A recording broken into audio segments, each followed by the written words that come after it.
Everyone, welcome to my channel. This is Priya Bhargav. Today we are going to do a subsection of Unit 1 Anxiety Disorder, Panic and Phobias. This Unit 1 is from Block 2 of MPCE 011. So today we are going to talk about panic attack, symptoms and clinical features. If you will see over here, I am highlighting the portions which we are going to cover today. Panic attack, symptoms and clinical features, a case study of panic attack, epidemiology of panic attacks, etiology of panic disorders, biological factors, psychological factors, treatment of panic disorders. This we are going to do today. So let us start with this, and this is an important section for your exam point of view as well. जिन students ने पहली बार join किया है मैं उनको बता दूं, मेरे चैनल को सब्सक्राइब कीजिए, इस वीडियो को लाइक कीजिए और कमेंट करना ना भूलें. हम हर एक यूनिट कुछ सब सेक्शंस में कवर करेंगे और जैसे कि आपको पता होगा इस यूनिट का मैंने एक वीडियो ऑलरेडी डाल चुकी हूँ. मैं ये अपना सेकंड वीडियो है जिसमें हम पैनिक अटैक कवर करने वाले हैं. ये यूनिट 1 है, ब्लॉक 2 MPCE 011 की. तो let us start with panic attack. Panic attack होता क्या है, पैनिक अटैक में क्या क्या पॉसिबिलिटीज़ है, क्या वो ट्रीटेबल है और क्या इसको हम कौन कौन से तरीक़ों से ट्रीट कर सकते हैं, ये सब हम आज इस वीडियो में जानेंगे. तो पैनिक अटैक के बारे में अगर आप देखें तो पैनिक अटैक जब भी किसी को आता है, जब वो इंसान बहुत सीवियर स्ट्रेस में होता है तो उसको स्वेटिंग पहला सिम्टम आपको दिखाई देगा. फेंट हो सकता है जिसको पैनिक अटैक का सिम्टम आया है, और वो ब्रेथलेसनेस की कंप्लेन भी कर सकता है. और बेसिकली ये जो सिम्टम्स है ये सारे हार्ट अटैक के केस में भी होते हैं, बट ये हार्ट अटैक से वेरी करता है क्योंकि हार्ट अटैक इसमें जब ऐसा होता है, हार्ट अटैक जैसे सिम्टम्स जब ये देता है तो इसमें पेशेंट अटैक के थोड़ी देर बाद रिकवर हो जाता है और ग्रेजुअली ये नॉर्मल हो जाता है, धीरे धीरे वो नॉर्मल जैसा हो जाएगा. कभी कभी ये कार्डियक अटैक में भी ऐसा सिम्टम होता है, जबकि वो होता क्या है, पैनिक अटैक. तो इसीलिए cardiac arrest and panic attack ये दोनों काफ़ी मिलते जुलती सिम्टम शो करते हैं. नाउ पैनिक अटैक जो है इसका जब भी एक ये एपिसोड के फॉर्म में आता है और ये जब भी आएगा तो इसमें इन बहुत ज़्यादा डीप फियर दिखाई देगा आपको पेशेंट के अंदर, और एकदम से होगा. ये कोई पीछे ऐसा नहीं होगा कि धीरे धीरे शुरू हो रहा है और फिर हुआ, ये एकदम से होगा और 10 से 15 मिनट के अंदर वो पीक पे पहुंच जाएगा अटैक्स जब होता है तो. और जो विक्टिम है वो पूरा का पूरा सिम्टम से ओवरपावर हो जाएगा और उसके फिजियोलॉजिकल नेचर भी बहुत सारे होंगे जिसको हम देख पाएंगे पेशेंट के अंदर. ना अगर हम DSM-4 TR की बात करें तो अगर पैनिक अटैक जो है ये करेक्टराइज होता है अनएक्सपेक्टेडनेस जो उसमें शो होती है. तो क्या क्या होता है, जो अनएक्सपेक्टेड अटैक होता है, रिकरेंट होता है, मतलब कई बारी आता है ये, और ये परसिस्टेंट होता है अटैक दूसरे अटैक के बाद, और ये एटलीस्ट 1 महीने तक ऐसा होते रहना चाहिए, तब हम कह सकते हैं कि ये पैनिक अटैक है. यानी 1 महीने में कई बारी इसके एपिसोड्स होंगे. नाउ ये जो नीचे हमें 13 सिम्टम्स दिए हैं इनमें से कम 4 सिम्टम होना बहुत ज़रूरी है कि इसको हम as a panic attack diagnose करें अकॉर्डिंग टू DSM-4 TR. तो कौन कौन से सिम्टम्स हैं जो हो सकते हैं. सो पैल्पिटेशन होता है जब हार्ट बहुत ज़ोर ज़ोर से धड़कने लगता है, अंदर से एरिथमिया जैसी फीलिंग आने लगती है, बहुत तेज़ तेज़ हार्ट बीट होएगा. दूसरा स्वेटिंग होगी. तीसरी इंसान ट्रैम्बल होते हुए, शेक करता हुआ, कांपता हुआ दिखाई देगा. उसको ब्रेथलेसनेस की फीलिंग आएगी, सांस ठीक से नहीं आएगी ऐसा लगेगा. चोकिंग की फीलिंग आएगी जैसे दम घुट रहा हो. चेस्ट पेन होगा, डिस्कम्फर्ट चेस्ट में समझ में आएगा. नौशिया, एब्डोमिनल डिस्ट्रेस यानी वॉमिटिंग सेंसेशन आएगी और पेट में अजीब सा लगने लगेगा. डिजीनेस फील होगी, थोड़ा सा हेडेक होगा, फेंट जैसा भी होगा. डीरियलाइजेशन होगा, मतलब उसको रियलिटी से कोई अंदाज़ा नहीं होगा कि क्या हो रहा है, आसपास क्या है। डीपर्सनलाइजेशन भी जिसे कहते हैं कि आसपास के लोगों के से टच हट जाएगा, समझ ही नहीं आएगा कि हो क्या रहा है, कंफ्यूजन वाली सिचुएशन आ जाएगी। अब डर लगने लगेगा उसको कि वो ये कंट्रोल छोड़ता जा रहा है, क्रेजीनेस दिखाई देगी आपको उसकी एक्टिविटी में, मरने का डर आने लगेगा, चिल्स आएंगे, हॉट फ्लशेस आएंगे, पेरेस्थीसिया होने लगेगा। तो ये चीज़ें आपको देखने के लिए मिलेंगी, रेस्टलेसनेस, ये सारी चीज़ें। नाउ उसको बहुत ही ज़्यादा, जिस पेशेंट को पैनिक अटैक आएगा, जैसे कि ऊपर बताया उसी को यहाँ पे इन्होंने नीचे फिर से रिपीटेशन किया है कि बहुत ज़्यादा डर लगेगा उसको, और कभी कभी तो उसको ऐसा लगेगा कि उसको घबराहट होगी कि वो अब तो मर ही जाएगा, जिंदा ही नहीं बचेगा, और नर्वसनेस होगी, शेकीनेस फील होएगा, स्ट्रेस उसको बहुत कॉमन होता है इसमें, और खुद के ऊपर कंट्रोल नहीं रहता। हार्ट अटैक जैसे सिम्टम होते हैं, उसको ब्रीदिंग में डिफ़िकल्टी होगी, पैल्पिटेशन होगा, सांस लेने में दिक्कत होगी, सांसें बहुत तेज तेज हो जाएंगी या बिल्कुल ही रुकने लगेंगी, हार्ट बीट्स बहुत बहुत ज़्यादा हाई रहेगा, चेस्ट पेन होगा, चोकिंग होगी, और स्वेटिंग भी बहुत ज़्यादा होगी। तो डिजीनेस दिखाई देगा, लाइट हेडेडनेस, नौशिया, फेंटिंग, ये सारी चीज़ें। तो ये बहुत बारी इन्होंने ऊपर से लेकर नीचे तक रिपीट किया है, बात वही चीज़ है। सो नाउ आगे अगर हम पढ़ें तो उसको डिटैच्ड हो जाएगा वो इमीडिएट सराउंडिंग से, उसको सारा कुछ है ना वर्ल्ड पूल में दिखाई देगा, जैसे हॉट फ्लैशेस और सडन चिल्स, कंपन महसूस होने लगेगी, बर्निंग सेंसेशन फेस पे, नेक एरिया में होने लगेगा, टिंगलिंग होने लगेगी, पेरेस्थीसिया मतलब कि वो जो झुनझुनी सी चढ़ जाती है, जैसे बोलते हैं ब्लड जब रुक जाता है तो ऐसे सुइयां सी चुभने लगती हैं, उसको पेरेस्थीसिया कहते हैं। तो वो होना शुरू हो जाएगा, देखने में मुश्किल आने लगेगी, और उसको टनल विजन हो जाएगी। टनल विजन मतलब कि पेरिफेरल जो साइड की विजन है वो खत्म हो जाएगी, वो दिखेगी नहीं, पे वो आउट ऑफ कंट्रोल हो जाएगा।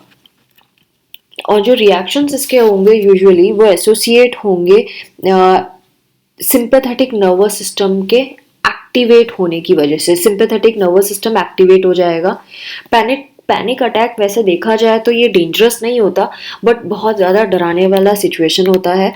पैनिक अटैक ये एक ग्रीक वर्ड है, एगोराफोबिया।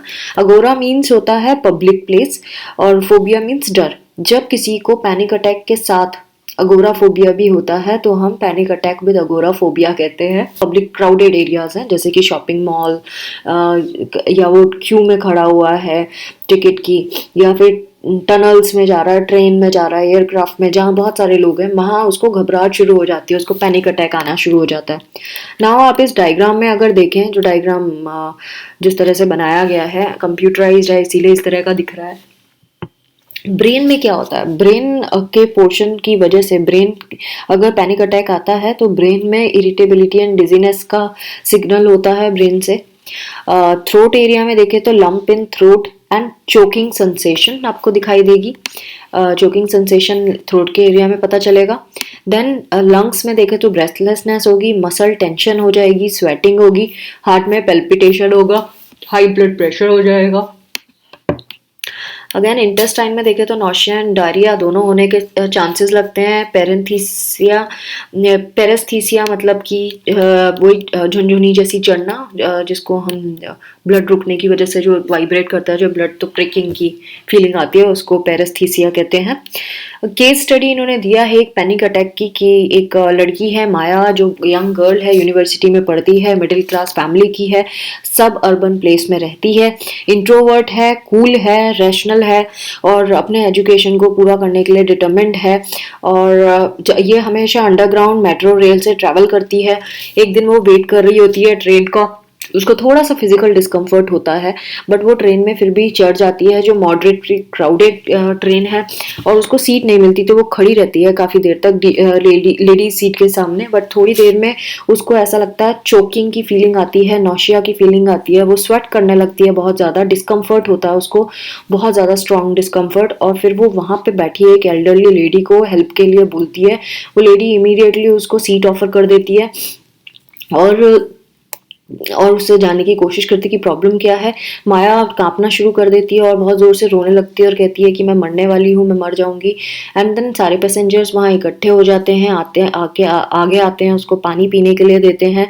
एंड नेक्स्ट स्टेशन में उसको उतार दिया जाता है ट्रेन से और अथॉरिटी को कॉन्टैक्ट किया जाता है। नाउ जब वो अथॉरिटी को कांटेक्ट होता है तो अथॉरिटी उसको हॉस्पिटल भेज देती है। उसके पिताजी आते हैं, तब तक जब तक उसके पिताजी पहुंचते हैं तब तक वो बेटर फील करने लगती है। उसकी डॉक्टर्स ने जो नोटिस किया था वो ऐसा था कि उसकी रैपिड पल्स रेट थी, जो उसके अलावा कार्डियक अरेस्ट के कोई सिंबल नहीं थे, तो सिम्टम्स नहीं थे, तो इसीलिए साइन सिम्टम्स नहीं मिले, इसीलिए डॉक्टर्स को लगा कि ये कुछ और थी। और उसका एक्सट्रीम फियर और चोकिंग टू डेथ वाला वो चीज़ें माया की नोट कर ली गई थी। सो और अब ये देखा गया कि स्पेशली उसको डर लगता है, ऐसी फीलिंग तब आती है जब वो अंडरग्राउंड ट्रेन में ट्रैवल करती है और जहाँ पे जंप करने के लिए, भागने के लिए कोई जगह नहीं मिलती है, सनलाइट नहीं दिखाई देती स्ट्रीट में। और माया को बहुत ज़्यादा अंडरग्राउंड ट्रेन में ट्रैवल करने से फेयर फील होता है। वो क्राउडेड बस तक नहीं पकड़ पाती, उसको डर लगता है, वो रिक्शा ज़्यादा प्रेफर करती है जाने में। तो उसके पापा को बार बार बोलती है कि मेरे साथ चलो, मैं अकेले नहीं जा सकती। और उसका जो कॉन्फिडेंस है वो बहुत ज़्यादा कम हो गया है। सो इस तरह का जो केस बताया गया है वो एक पैनिक अटैक विद एगोराफोबिया की कंडीशन है। सो ये इन्होंने केस स्टडी में हमको समझाया है। अच्छा, एपिडेमियोलॉजी ऑफ पैनिक अटैक मतलब कितना प्रिवेलेंट है, कहाँ कहाँ कितने सारे लोगों को होता है, वो इसमें बताया है। तो आप देखें तो पॉपुलेशन के 5% 3% to 5% लोगों में ये प्रिवेलेंट है। ज़्यादातर विमेन इसमें होती हैं, जिनको होता है। Females are more prone to with respect to males, तो फीमेल्स में ज़्यादा पाया जाता है। और 15 से लेकर 24 साल की उम्र के बीच में ज़्यादा कॉमन है ये। जेंडर डिफरेंस का रीज़न ये है क्योंकि कल्चरल फैक्टर हो सकते हैं।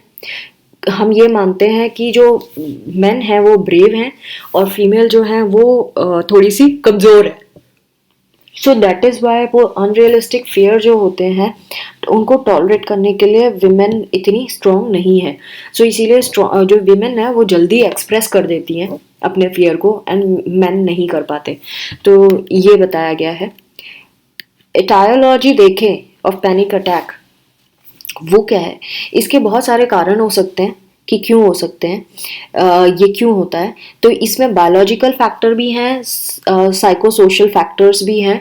बायोलॉजिकल फैक्टर में genetic factor and biochemical abnormalities brain की रिस्पॉन्सिबल है। और साइकोसोशल फैक्टर में अगर आप देखें तो ये हमें देखना पड़ेगा कि इंडिविजुअल का परसेप्शन क्या है, वो क्या परसीव करता है जब पैनिक अटैक आता है, पैनिक अटैक को ट्रिगर क्या चीज़ें करती हैं। सो जो उसके लर्निंग फैक्टर्स इस पे रिस्पॉन्सिबल हैं, बहुत सारे कॉग्निटिव वेरिएबल्स रिस्पॉन्सिबल हैं जो जिसकी वजह से पैनिक अटैक आता है। तो ये तो था ब्रीफ कि इसमें पैनिक अटैक के कारण क्या है। तो इसको दो सब कैटेगरी में डिवाइड किया गया है, मैं हाईलाइट कर देती हूँ, biological and social factors. Biological में फिर दो हैं, जेनेटिक फैक्टर है एंड बायोकेमिकल एबनॉर्मेलिटीज़ हैं। एंड साइकोसोशल में अगर आप देखें तो इसमें कॉग्निटिव वेरिएबल्स के बारे में बात की है एंड लर्निंग फैक्टर्स के बारे में बात की गई है। तो ये इस तरह से सब डिवाइडेड हैं, 2 एंड फर्दर 2। तो एटायोलॉजी लिख के बायोलॉजिकल एंड साइकोसोशल लिखेंगे एंड देन बायोलॉजिकल के नीचे जेनेटिक एंड बायोकेमिकल आ जाएगा एंड साइकोसोशल के नीचे learning factor and cognitive variables आ जाएंगे। Now coming to biological factors, biological factors में सब कैटेगरीज हम देखेंगे। जेनेटिक फैक्टर, इन्होंने फैमिली एंड ट्विन स्टडीज की थी जो ये बताता है कि पैनिक डिसऑर्डर रन करता है फैमिलीज में। आइडेंटिकल ट्विंस जो है उनमें ग्रेटर चांसेस है पैनिक डिसऑर्डर होने की और फ्रेटर्नल ट्विंस में कम है। स्पेसिफिक जीन्स जो है जो इसके लिए रेस्पॉन्सिबल वो अभी तक पता नहीं चला है कौन से जीन्स रेस्पॉन्सिबल है। पैनिक डिसऑर्डर और फोबिया जो है ये जेनेटिक कॉमननेस के वजह से होता है। Now brain and biochemical abnormalities के बात करें तो कुछ बायोकेमिकल्स हैं जो पैनिक अटैक को जनरेट करते हैं, जब और वो भी उनमें जनरेट जल्दी करते हैं जिनमें ऑलरेडी पैनिक डिसऑर्डर हुआ है। मतलब कोई इंसान को पहले से पैनिक डिसऑर्डर है लेकिन अगर उसको वो बायोकेमिकल्स कंज्यूम कर ले वो इंसान या उसके अंदर कहीं से चले जाए तो उसमें पैनिक अटैक हो सकता है फिर से। लेकिन जिसको नहीं है कभी पैनिक अटैक, उसमें ऐसा नहीं देखा गया किसी बायोकेमिकल की वजह से होना। सो न्यूरोबायोलॉजिकल डिफरेंसेस जो हैं वो डेफिनेटली ये कारण है इसमें नॉर्मल पर्सन और पैनिक डिसऑर्डर वालों के बीच में, यानी नर्वस सिस्टम से रिलेटेड जो बायोलॉजिकल फैक्टर्स हैं वो ज़रूर रिस्पॉन्सिबल हैं, क्योंकि ये डिफरेंस देखा गया है। नाउ जो सब्सटेंसेस हैं जो कंसीडर किए जाते हैं पैनिक प्रोवोकेशन में, प्रोवोकेशन एजेंट जिन्हें कहेंगे हम पैनिक प्रोवोकेशन एजेंट्स, यहाँ मैं आपको हाईलाइट कर दूं ये पैनिक प्रोवोकेशन एजेंट्स में अगर आप देखें तो वो है sodium lactate, carbon dioxide, caffeine. इन 3 चीज़ों से पैनिक अटैक हो सकता है। एक कोई सिंगल न्यूरोबायोलॉजिकल मैकेनिज्म को हम ये नहीं बोल सकते कि वो ही एक पर्टिकुलर न्यूरोबायोलॉजिकल मैकेनिज्म है जिसकी वजह से पैनिक अटैक होता है, तो या बहुत सारे जो टाइप के पैनिक अटैक होते हैं वो होता है, वो हम नहीं बोल सकते। नाउ कमिंग टू ब्रेन का मैकेनिज्म जो इम्प्लीकेट करता है पैनिक अटैक को, वो कैसे होता है। तो जब पैनिक अटैक किसी में होता है तो उसका हिपोकैम्पस एंड लोकस कोएरुलस, ये 2 एरियाज हैं ब्रेन के जो जिसमें चेंजेस देखे गए हैं जब किसी को पैनिक अटैक आया है। ये रेस्पॉन्सिबल है, ये दोनों एरिया हिपोकैम्पस एंड लोकस कोएरुलस, ये मॉनिटर करते हैं एक्सटर्नल और इंटरनल स्टिमुली को और मॉडरेट करते हैं ब्रेन का रिएक्शन उन स्टिमुलस के अगेंस्ट, कि ब्रेन कैसे एक्ट करेगा जब एक्सटर्नल और इंटरनल स्टिमुलाई मिलेगी। तो ये दोनों एरियाज हिपोकैम्पस एंड लोकस कोएरुलस ये कंट्रोल करते हैं। एमिगडाला जो है ये इम्पॉर्टेंट है फियर रिएक्शन के लिए और ये इन्वॉल्व करता है फियर नेटवर्क को जब ब्रेन के अंदर। सो एबनॉर्मल सेंसिटिविटी का इस रीजन में जो एबनॉर्मल सेंसिटिविटी जब महसूस होती है तो वो रिपीटेड एंजाइटी अटैक्स करता है। नॉन एंड्रोजेनिक एक्टिविटी जो है वो स्टिमुलेट करती है कार्डियक प्रॉब्लम को। जब भी नॉन एंड्रोजेनिक एक्टिविटी बढ़ जाती है तो वो कार्डियक प्रॉब्लम्स को भी स्टिमुलेट कर देती है और उस वजह से हार्ट रेट बढ़ जाता है और ब्रीदिंग प्रॉब्लम्स बढ़ जाती हैं। तो ये आपको कुछ टर्मिनोलॉजीज याद रखनी पड़ेंगी। ब्रेन के area hippocampus and locus coeruleus, amygdala fear reaction के लिए होता है, ये दोनों जो ऊपर के हैं वो इंटरनल एक्सटर्नल स्टिमुली के अगेंस्ट कैसा रिएक्शन देना है उसके लिए होता है, और नॉन एंड्रोजेनिक एक्टिविटी जो होती है वो स्टिमुलेट करता है कार्डियक प्रॉब्लम्स को, जिसकी वजह से हार्ट रेट और ब्रीदिंग प्रॉब्लम बढ़ते हैं। जो लोग जिनको पैनिक डिसऑर्डर होता है इनमें एबनॉर्मलिटीज होती है बेंजोडायाप्रीन रिसेप्टर्स में, जो एंजाइटी रिडक्शन में हेल्प करता है। तो यानी कि बेंजोडायाप्रीन रिसेप्टर्स जो हैं, ये मैंने हाईलाइट किया है, ये जो रिसेप्टर्स हैं ये हेल्प करते हैं एंजाइटी रिडक्शन में। तो अगर इनमें एबनॉर्मेलिटीज है इन रिसेप्टर्स में तो पैनिक डिसऑर्डर होने की चांसेस बढ़ जाती है। गाबा न्यूरोट्रांसमीटर का रोल भी इम्पॉर्टेंट है इस रेस्पेक्ट में, जिसके बारे में इन्होंने यहाँ पे कुछ डिटेल नहीं बताया, सिर्फ इतना ही लिखा है GABA neurotransmitter. So this is pure medical science इस पैराग्राफ में, तो आप इसको 2-3 बार चाहे रीड कर लें लेकिन अच्छे से समझ लीजिएगा। नहीं आता तो आप मुझे मैसेज कर सकते हैं। I do take private classes also, so I can teach you in person also, but that would be paid one, so you may contact me. Now coming to psychological factors. Psychological factors कौन कौन से हैं। Learning factor एक important है psychological में। ये panic attack जो है एक लर्नड फिनोमिना है ये। और जैसे कि कोई किसी को पैनिक अटैक होता है तो वो उसने पहले जैसे रिएक्ट किया था वो पहले वैसे ही करेगा।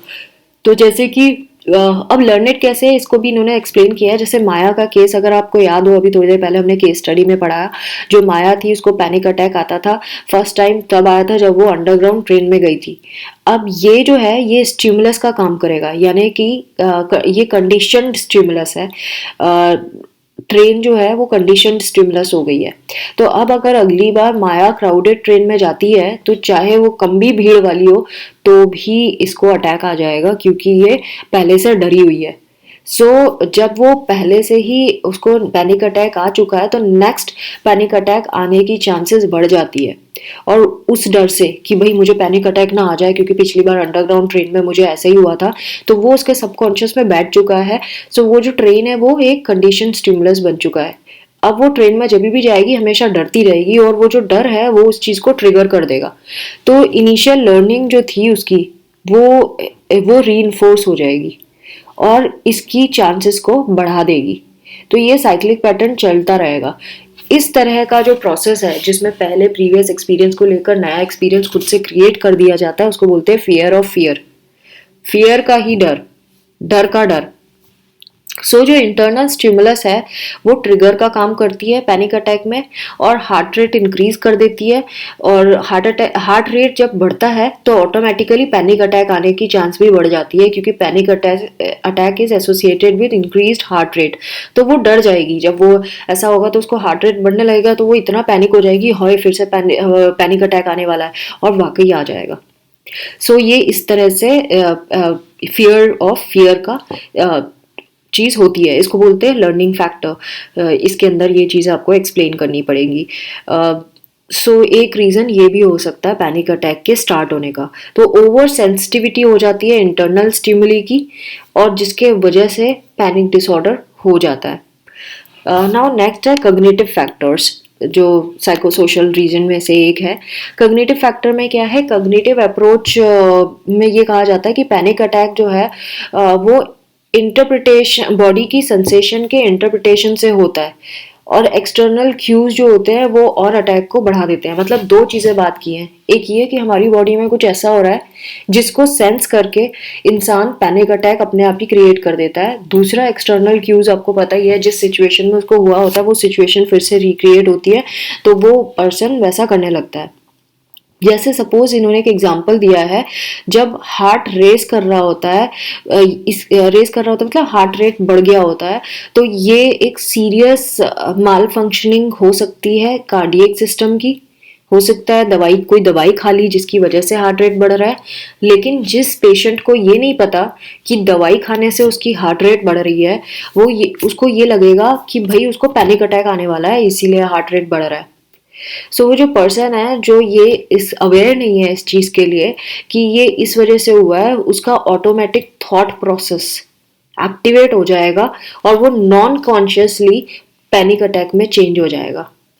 तो इंटरप्रिटेशन जो है उसका रोल बहुत क्रूशियल होता है। यानी आप सोचिए, हर चीज में साइकोलॉजी एक ऐसा सब्जेक्ट है जो हमारा दिमाग के बारे में बात करता है और ये बताता है कि कैसे हमारा दिमाग क्या क्या कांड कर सकता है, और ये एक कांड है जो ये कर सकता है अपना दिमाग। आप देखो कि अगर हमारा दिमाग ये सोच रहा है जो है ही नहीं, तो वो तो हो गई।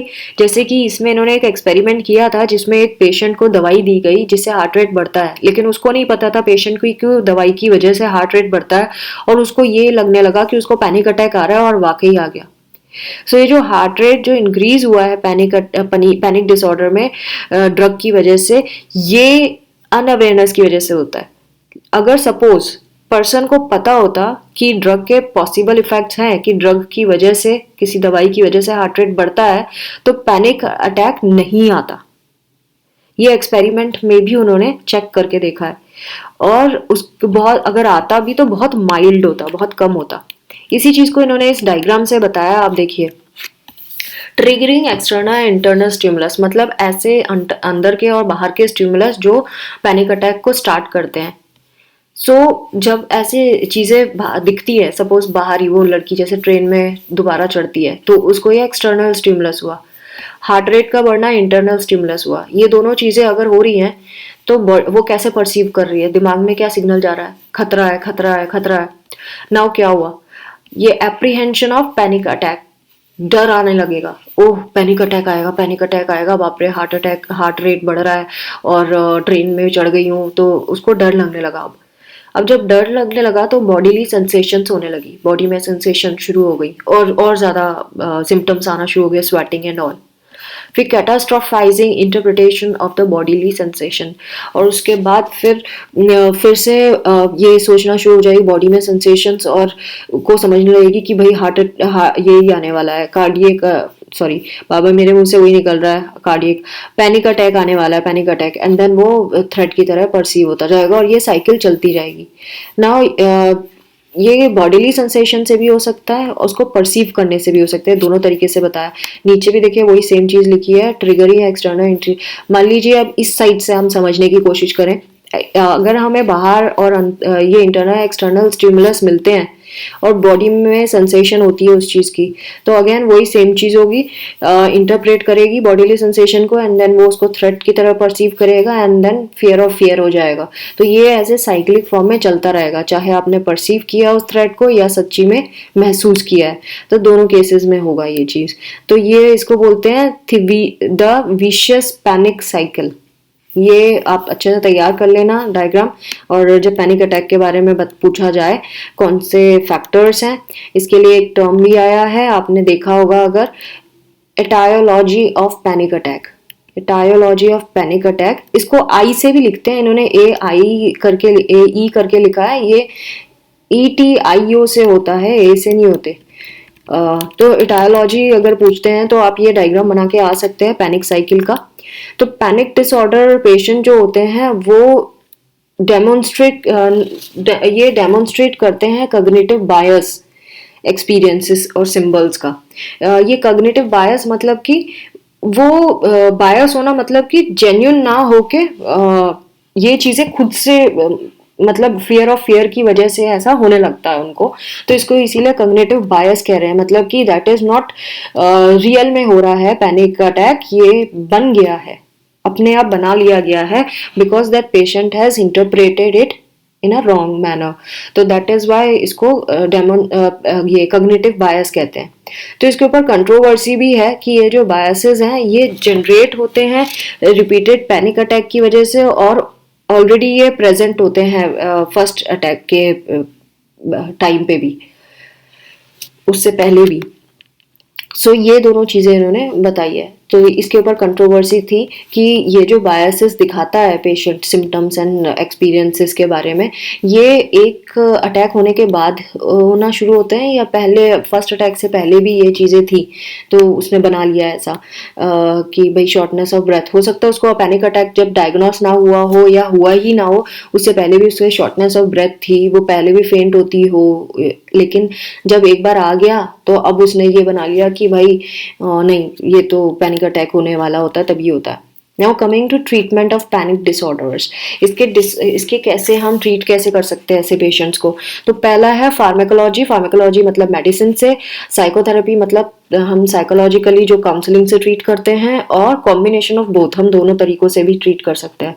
तो अगर ट्रैंकुलाइजर्स की बात करें, ट्रैंकुलाइजर्स होते हैं जो दिमाग को शांत करने वाली दवाइयाँ होती हैं, उनको हम ट्रैंकुलाइजर्स कहते हैं। ट्रैंकुलाइजर्स जो होते हैं वो इस ग्रुप से आते हैं, बेंजोडायज़ेपिन ग्रुप। आपको अगर याद होगा हमने ऊपर पढ़ा है, बेंजोडायज़ेपिन जो होते हैं वो रिसेप्टर्स होते हैं जिनकी माल फंक्शनिंग की वजह से पैनिक अटैक आ सकता है।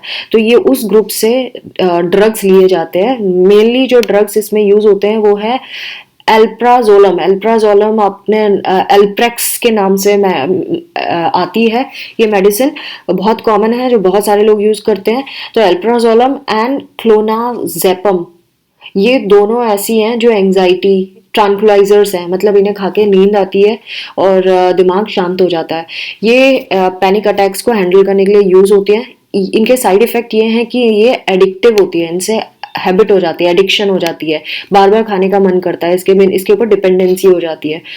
एक और मेडिसिन हैं जो ली जाती हैं, वो है एंटी डिप्रेसेंट मेडिसिन। आप चाहे तो लिस्ट डाउन करें, फर्स्ट में ट्रैंकुलाइजर लिखे, ब्रैकेट में लिखे बेंजोडायज़ेपिन ग्रुप, और इसमें इसके एग्जाम्पल ये दोनों दे दीजिए, और इसके साइड इफेक्ट भी लिख सकते हैं। नाउ नेक्स्ट एंटी डिप्रेसेंट्स हैं जो ट्राईसाइक्लिक्स हैं एंड SSRI कैटेगरी में आते हैं। अच्छा, SSRI का फुल फॉर्म क्या है? Selective serotonin reuptake inhibitors. ये इस कैटेगरी के एंटी डिप्रेसेंट्स होते हैं, और ये एफिकेसी इनकी अच्छी है और पैनिक अटैक्स को डील करने में यूज किए जाते हैं। SSRIs जो हैं जिन्हें हम serotonin again it is a hormone जिसको हैप्पी हार्मोन भी कहते हैं। ये हैप्पी हार्मोन इसीलिए है क्योंकि ये आपके मूड को अच्छा बना के रखता है, इसकी वजह से आप अच्छा सोते हैं, अच्छा खुश रहते हैं। अगर इसकी कमी हो जाए तो आप दुखी रहेंगे, आप डिप्रेस रहेंगे और आपको नींद भी नहीं आएगी। तो ये इस तरह के का हार्मोन भी होता है जो हमारी बॉडी में सिक्रीट होता है नेचुरली।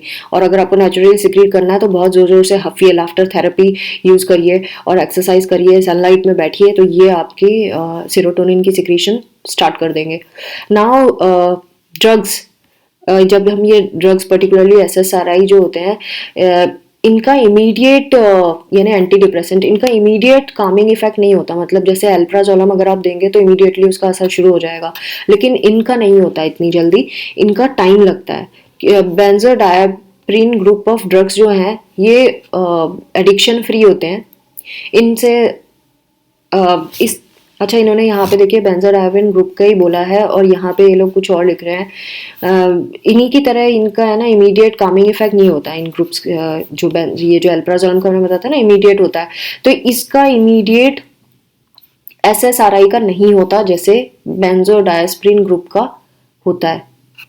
और ये ड्रग्स है SSRI, इनसे एडिक्शन नहीं होता और इनके लॉन्ग टर्म ट्रीटमेंट की वजह पर ही इनका बेटर रिजल्ट आपको मिलेगा। मतलब बहुत लंबे टाइम तक ये दवाइयाँ खाएंगे SSRI, तब जाके इसका इफेक्ट शुरू होता है। अच्छा, एक्स्ट्रा पिरामिडल इफेक्ट्स।